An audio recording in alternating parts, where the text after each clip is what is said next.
सुंदर महिला ने विमान में प्रवेश किया और अपनी सीट की तलाश में नजरें घुमाईं। उसने देखा कि उसकी सीट एक ऐसे व्यक्ति के बगल में है जिसके दोनों हाथ ही नहीं है। महिला को उस अपाहिज व्यक्ति के पास बैठने में झिझक हुई।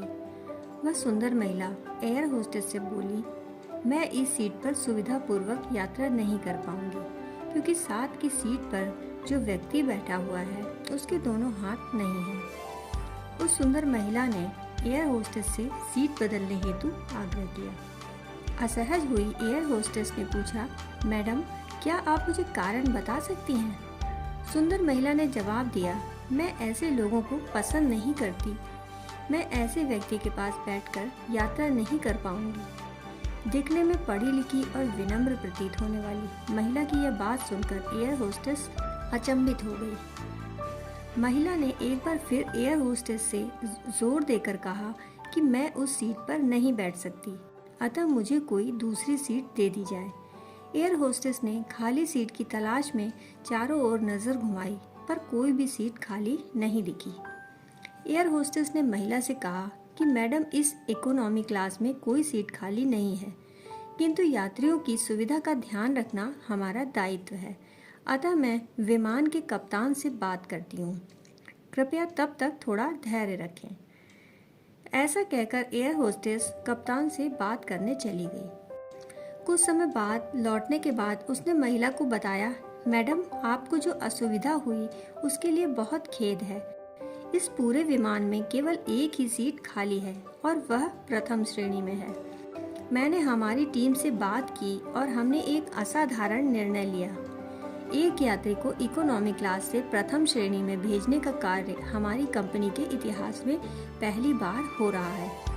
सुंदर महिला अत्यंत प्रसन्न हो गई, किंतु इसके पहले कि वह अपनी प्रतिक्रिया व्यक्त करती और एक शब्द भी बोल पाती, एयर होस्टेस उस अपाहिज और दोनों हाथ विहीन व्यक्ति की ओर बढ़ गई और विनम्रता पूर्वक उनसे पूछा, सर, क्या आप प्रथम श्रेणी में जा सकेंगे? क्योंकि हम नहीं चाहते कि आप एक अशिष्ट यात्री के साथ यात्रा करके परेशान हों। यह बात सुनकर सभी यात्रियों ने ताली बजाकर इस निर्णय का स्वागत किया। वह अति सुंदर दिखने वाली महिला तो अब शर्म से नजरें ही नहीं उठा पा रही थी।